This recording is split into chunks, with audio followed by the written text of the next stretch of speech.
Hey everyone, and welcome to the Level Design Lobby. This one's going to be a really cool episode as we're rejoined by a previous voice/face/human being as we talk about game development from the indie side, also AAA side, and doing your own projects alongside your work. So let's get into it.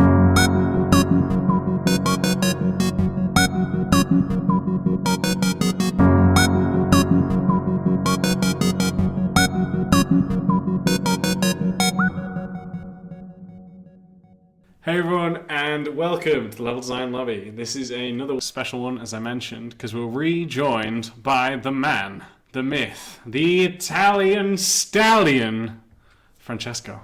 Hello, and thank you for having me again here. That was quite an introduction. I like to bring some energy, some energy for your second episode back on the podcast. And it's a cool one to have you back. How are you doing, man? All good, all good. Of course, work is taxing indeed, but it's all nice, and it's good to be back. Good, man. We're glad. And for those who haven't heard the episode, we were episode, 24, 25? It's about it's about technical art and Soul Reaver, which we're talking about because Francesco is working on the remake of Soul Reaver, as well as working with me as well at our current company as well. Yeah, you may want to mention fun remake of Soul Reaver because... Yes, because otherwise we're going to get a nice phone call from Square Enix. So yes, the fan remake. There is no special announcement there with that. But we had a great time last one, and we've brought the Italian Stallion back to discuss about a few different topics as well. We're going to be talking about, I guess, the different things we've learned from working as in AAA and indie, but also how do you find it and the time, I guess, to work on personal projects alongside your day job in a sense as well.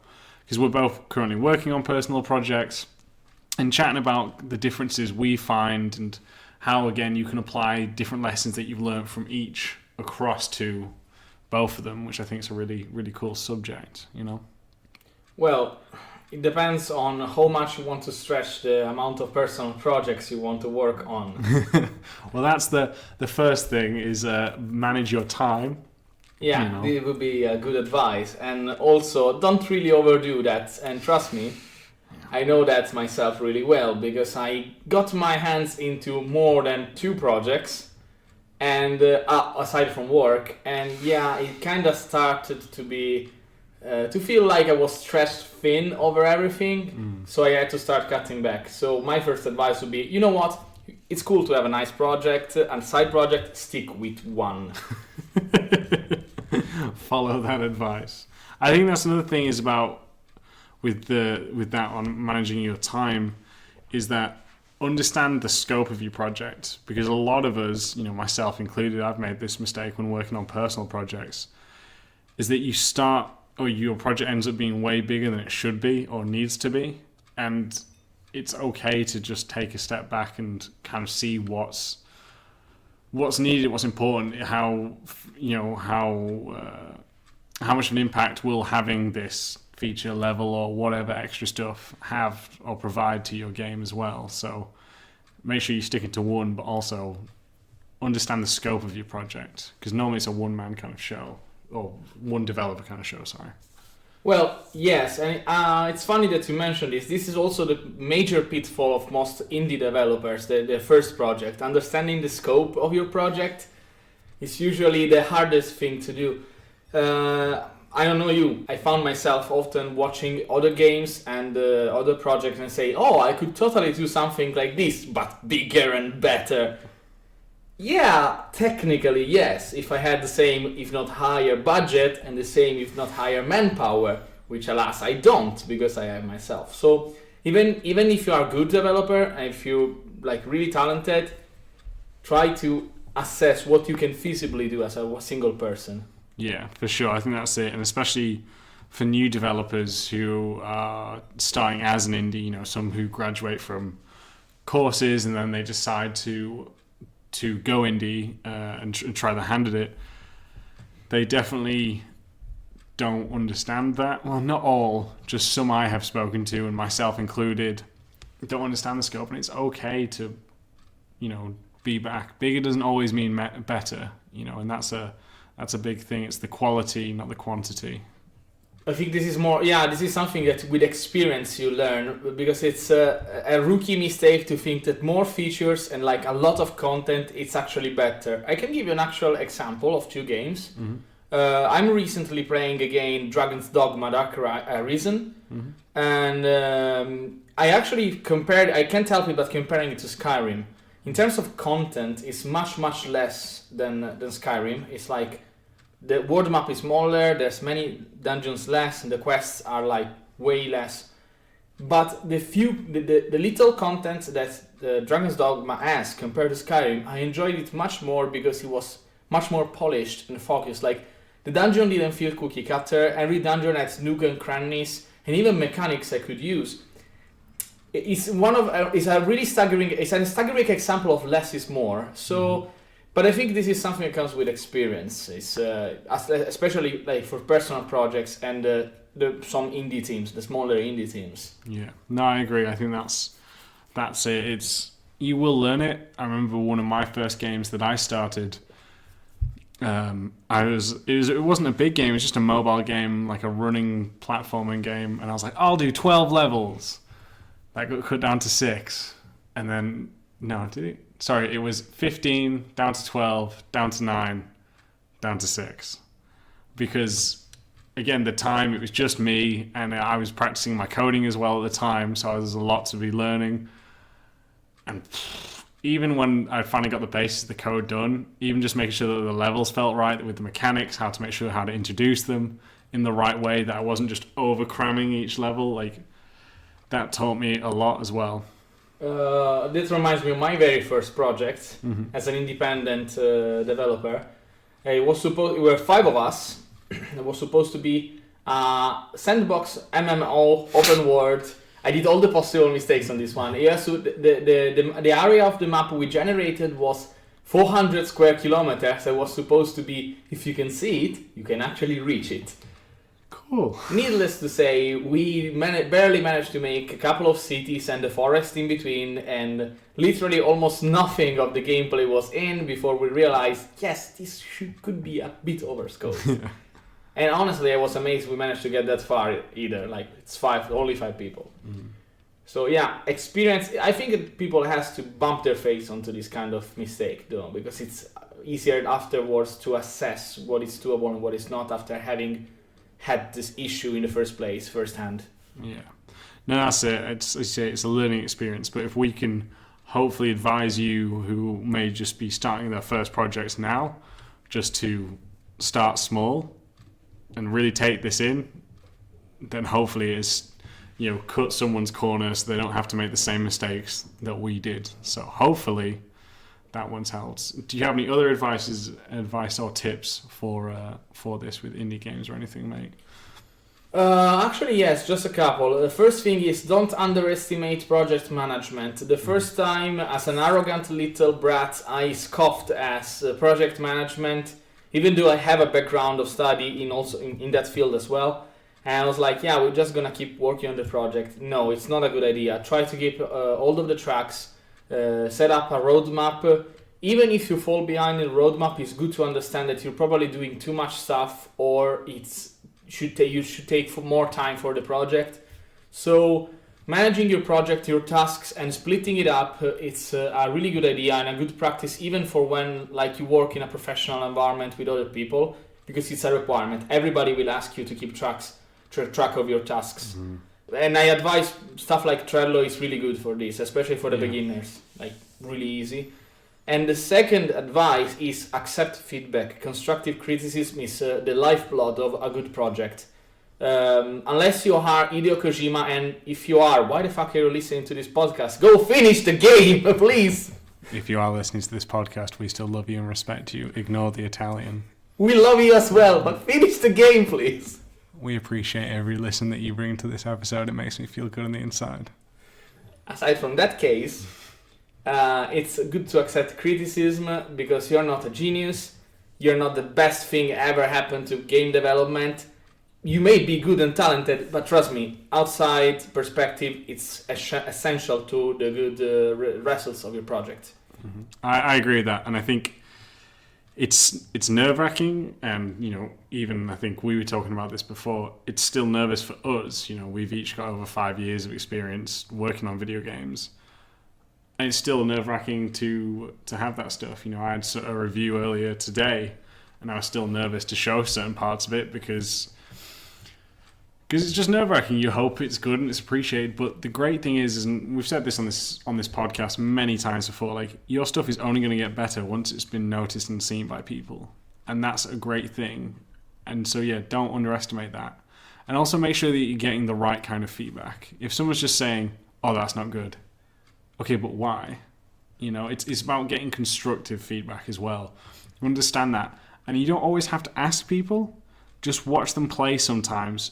I've been to many indie dev places, like conferences, small showcases, where the dev's not even at their game, so they're not even watching people play. Or like, I've taken the time to go up to someone, oh guys, I've tried this, but I think this might help, or this might help. And they don't even care. And like, that's not the attitude to have. We're here to all make and play great games. So the only way you're going to get better is through help from others, is by having feedback. Don't listen to your mum. That's a big thing, because she is going to love you unconditionally. You're the best boy ever, and your work is awesome all the time. That's exactly how my mother sounds. So, but it's that's a great one for sure. And look for it. It's great to have it. And one of our previous guests, Paris Stalker, who was on the episode, is the episode called Ersatz. I think that was episode 12 or 14. I'm sorry, guys, for not knowing it off by heart. But he'd said that. He was like, I wish I had more people play the game earlier, because he released it and he got feedback. But he got a lot more feedback when the game was released, and his game's only got better because of that feedback. So he wished he'd had more people play sooner. So, I think there's some stuff to learn. What was your point before that, though, dude? About tracking tasks. Yeah, this one's a tough one because from my perspective, only because I haven't done much of that. So like on my day-to-day work, yes, I track the tasks that I'm doing. But as for like indie projects and running my own thing, I've not done much of that. So I think there is for sure merit behind that. I think having project managers and producers does help with certain aspects. Well, it's hard to get into it. I had the problems with myself, especially for personal projects. No one expects you to do that. Mm-hmm. You're alone. You have to expect yourself to do that. Honestly, it's hard to get in mindset, but if you do, props for you, and the sooner the better. Mm-hmm. Yeah, man. If you love game and level design as much as we do, then why not consider supporting Level Design Lobby on Patreon? Patreon is a crowdfunding platform that allows people to directly fund the content and creators that they love.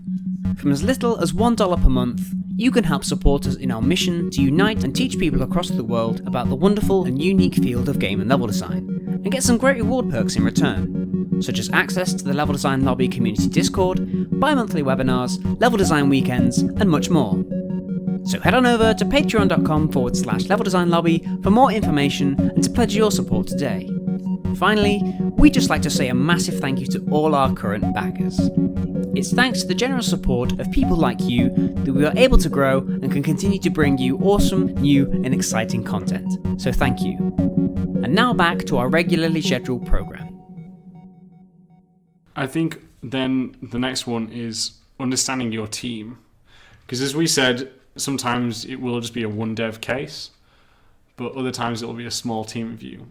And get the people that are only essential.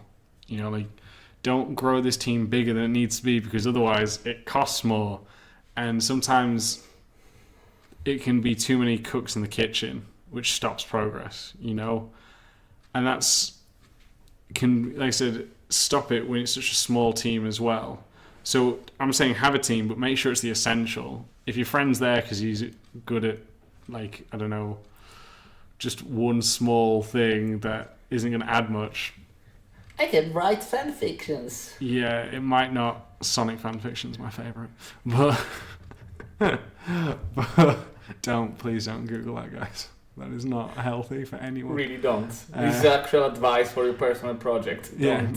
Yeah, but yeah, just have people that you know are good at what they do, and again, keep it essential, because maybe you only need them for a certain time period of that project as well. You don't need them to come through the entire project. That's fine as well. So just understand that stuff. This is actually an interesting trade-off. I usually prefer to have people on board for the whole project, personally, because I know that they get passionate. You may have understood that at this point. I really get passionate about my stuff, and I try to present it in a really excited way. And sometimes people get carried with that, and I try to use this as my advantage to motivate them. So having people constantly working on the project, wanting to see it through the end, if you can manage to do that, and it's no easy task by any means, I think it's a plus compared to having someone for a specific task and then sending him off. And versatility, I think, is a key point. Like, if you try to when you are working on a small team, you need someone that can cover up a pipeline by himself. So let's say you need someone for characters. Don't just stick with a guy. I can do 3D, but I can't do texturing. I can't do animation. No, you need to get someone that can do from 3D to animation, rigging and animation, because you need the character game ready if you're not an animator or someone that can cover this part. So it's important to have versatile people in your team. Yes. Especially in the small team, it helps a lot. Yeah.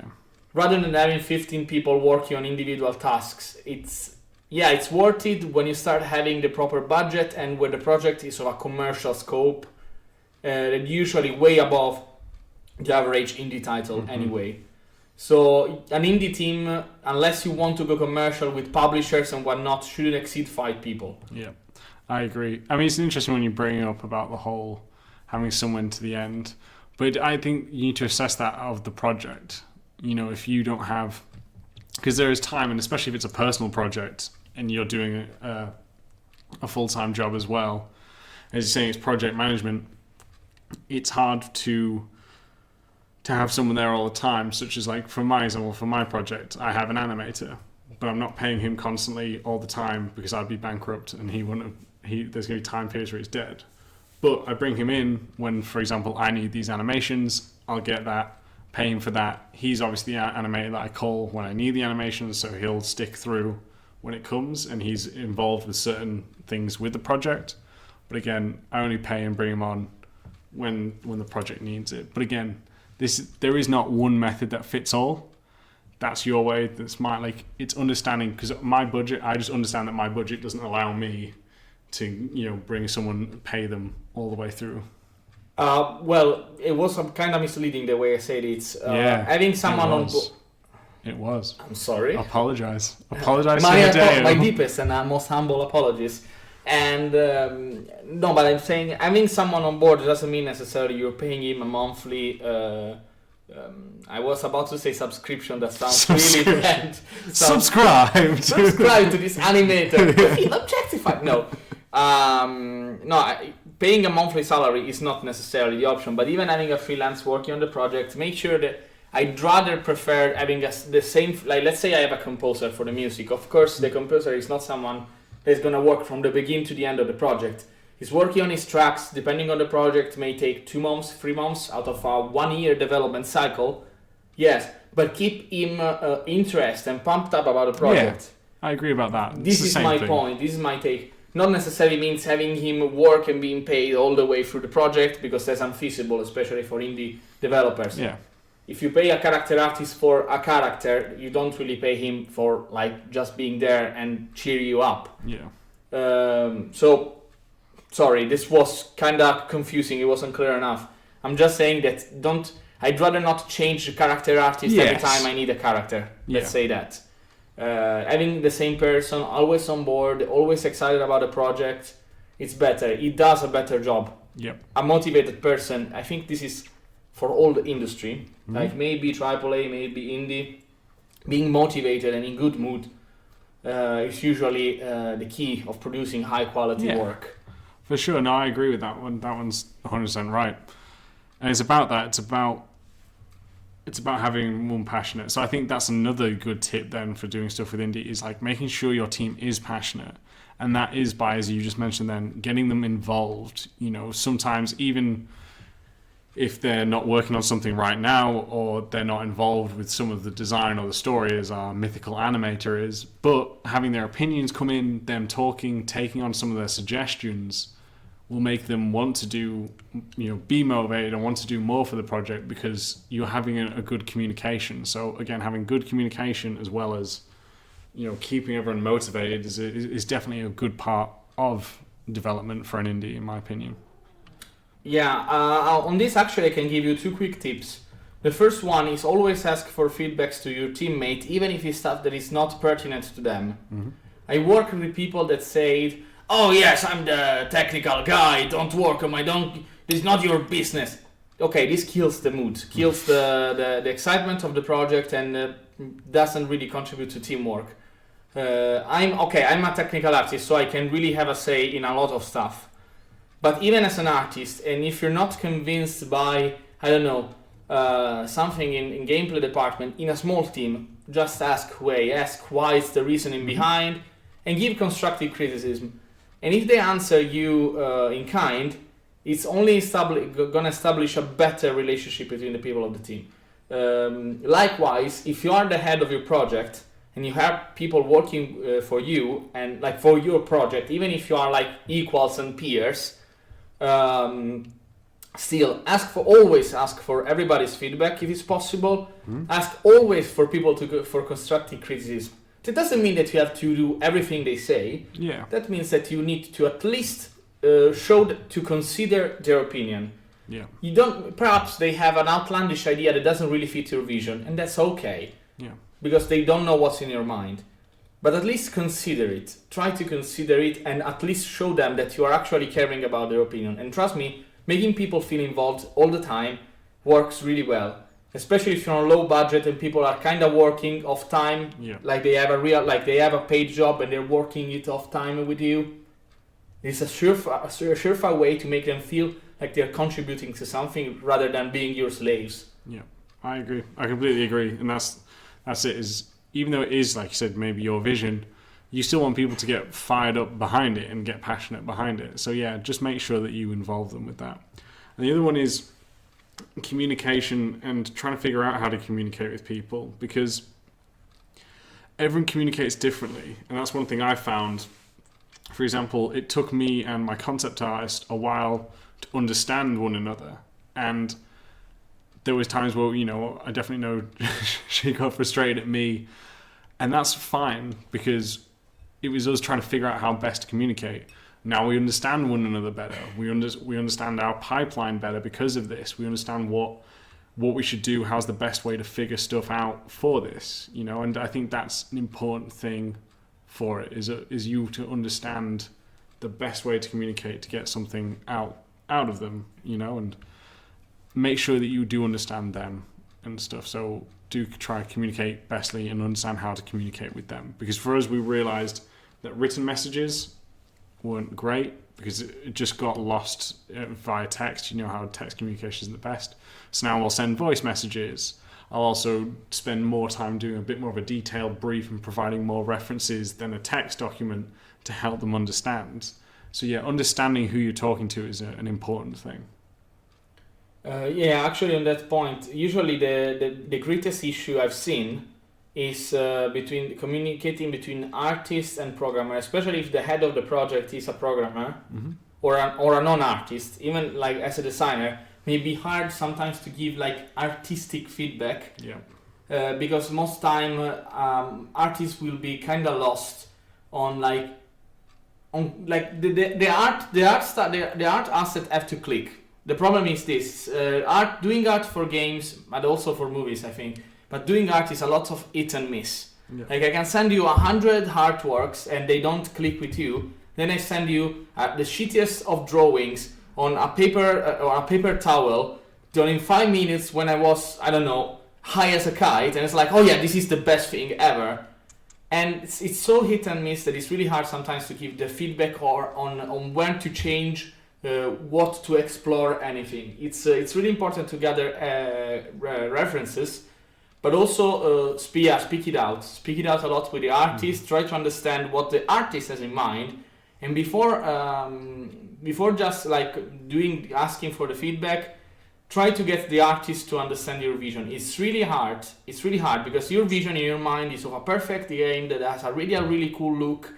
And even you can't tap into that. Like even the person that has the vision can't properly tap into the vision, because this is how our brain works. Like only 1% of what is in our mind comes actually to fruition.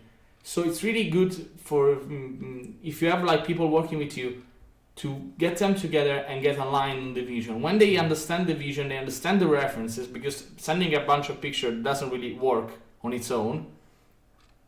Then it's easier to give feedback on an artistic standpoint. I agree. I think when you are sending references, like circle or highlight what is that thing that you like from that reference. You know, is it the way that this rock is shaped? Is it the color that you like from this picture? Is it the certain composition? Understand that as well when you're saying, because I've made that mistake where I was just throwing pictures without saying why. And as you said about like artists and programmers miscommunicating, it was a similar thing with myself as a designer, and I'm not very artistic, just not artistic at all, should I say. I'm a painter of words, but not an actual painter. And I think that was the hardest thing, because there's that sense of trying to communicate with an artist and be like, well, I don't fully understand your language, but here's what I'm looking for. And that's again why communication is important. So take that time to highlight these things and understand that if this is not your area of expertise, admit it to them as well, because hopefully they can help guide you when you're trying to explain things. Or if you have a friend whose expertise is in that field, try to communicate with them so that they can tell you what is it you're looking for as well. Yeah, try not to become the shitty client every freelance artist is afraid of. The guys that give you a tremendously horrible brief that asks for an ungodly abomination because they have absolutely no concept of what is actually good and what is like an unforgiving, terrible nightmare. Mm-hmm. And commission artists to do this. Yes. Demanding to have the upper hand on the stylistic, like artistic choice. This is a recurring joke for freelance artists, like the guy that asks you the shitty things. But it's true, a lot of clients just like demand to be the art director. To be an art director, you have to be an artist first. Yeah. So if you're not an artist, just step down and say, I have this vision, this is my idea, these are my reference. I can't make art myself, please do it for me. Yeah. Make it look good. Yeah, I agree. That's what... Yeah, and I said just admitting it will be the first step to helping things get moved along, you know, and that's a big thing for it. Is there any other tips that run through your mind right now about? I think we scared them enough. Well, that's what we're here for, to scare people, to make them fear it. No, I think it's great. I think it's also healthy. And also, here's another one. I got this as a great tip, because I mentioned that mobile game earlier. I didn't finish or release that, but I got it to a near finished state. And I remember feeling a bit down, but a friend of mine and a fellow colleague, or should we say alumni of the podcast, Stuart Scott, shout out to Stu, he'd said to me when I was feeling a bit down about it, he said, not every project's meant to be finished. He's like, to you did that to get your programming skills better, to understand scripting better and that. And it worked. I have a better understanding because of this. And it's okay that it wasn't finished, but I proved that I could do what I wanted to do, and that I can take away from that and move forward. And that's a huge thing. I think that's understand what's the purpose of your project. Is it to be a finished product for people to play, or is it a product just for you to improve some sort of skill upon? Think about that as well. Yeah, there isn't really much to add for me. It's like I completely agree with you on this point. And yes, actually don't be ashamed of project that you didn't finish, mm-hmm. as long as it doesn't become the norm. Yep. It's okay to fail a couple of projects. It's not okay to dwell on the failure.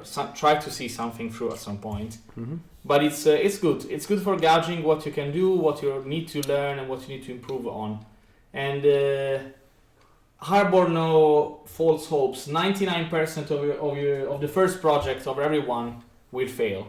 Like it's a stepstone. It's the starting point for every developer, and even the best developer messed up at some point.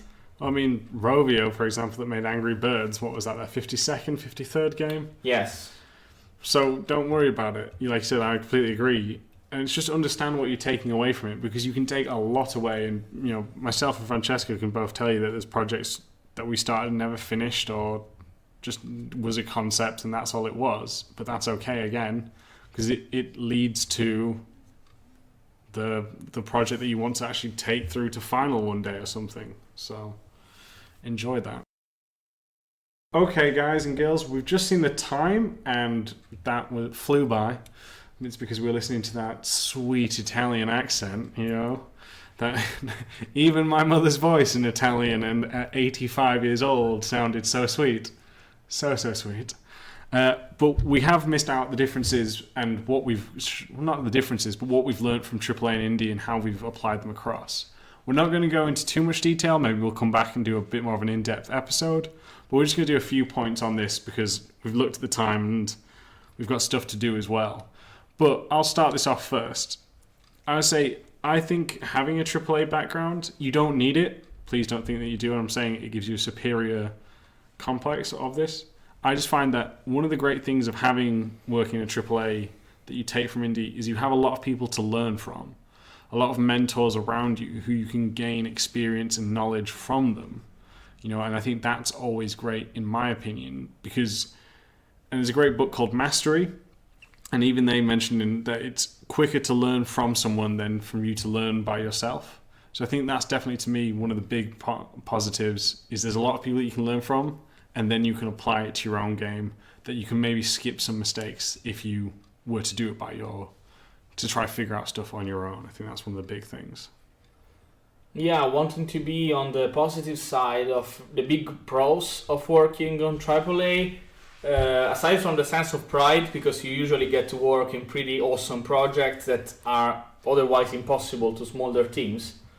So it's also a really good point for your career choices. Having worked in a AAA environment opens a lot of doors. Aside from that, you can also learn how to manage. I go back to the first point, but it's really good for learning how to manage and how to detach your work from your personal life, because it's another pitfall that I didn't really mention, but it's really hard to detach your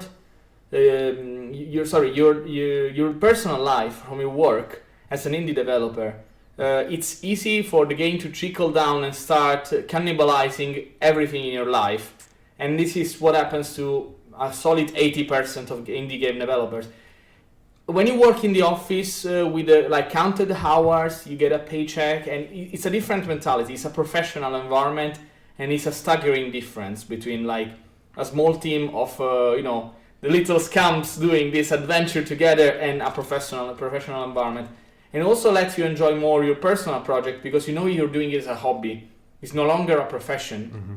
So if you do a personal project, it's now a hobby. So this is another big pro for me, and aside from seconding what you said, which is another big thing, you also realize where you want to specialize with, because AAA allows you to get a specialization level that you won't get in indie studios. Just to say one, my preferred path of career is the environment technical artist.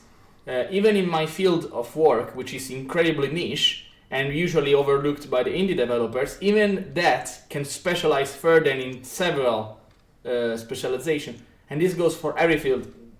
Level design being a specialization of game designer, I think there's even more specialized than level designer possibly. Yeah, technical level designers, such a combat designers, yeah.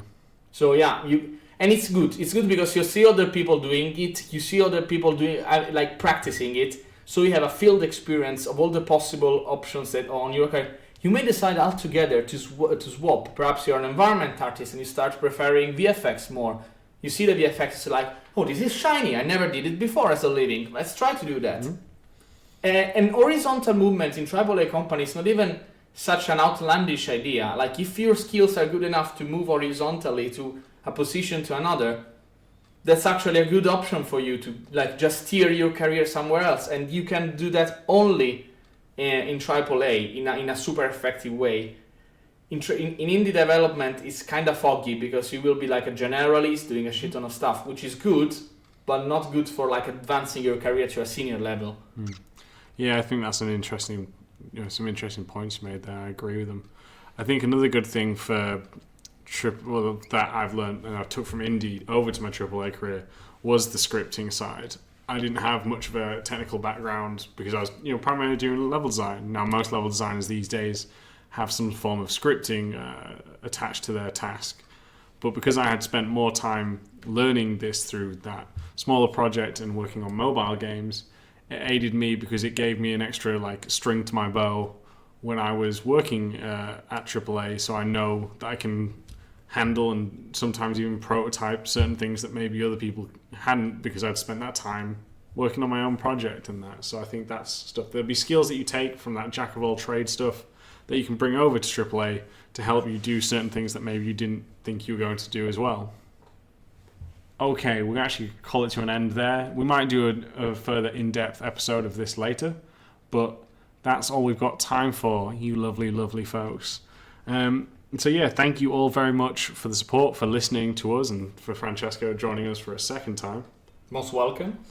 And if you do want to get in contact with me, you can do so on Twitter at MaxPairs. You can also email into the show with any questions for myself or Francesco, leveldesignlobby@gmail.com. All of that will be in the link in the description below. And if you want to help support the podcast, then please do either subscribe to the YouTube channel, rate through the iTunes, or support us on Patreon. You'll have heard the little advert about that as well, because all of this helps to make this show even better. So a huge shout out to all the people who are supporting me on Patreon as well. I really do appreciate everything you guys and girls have done to help make this show better. So thank you all very much, and we'll catch you all next time.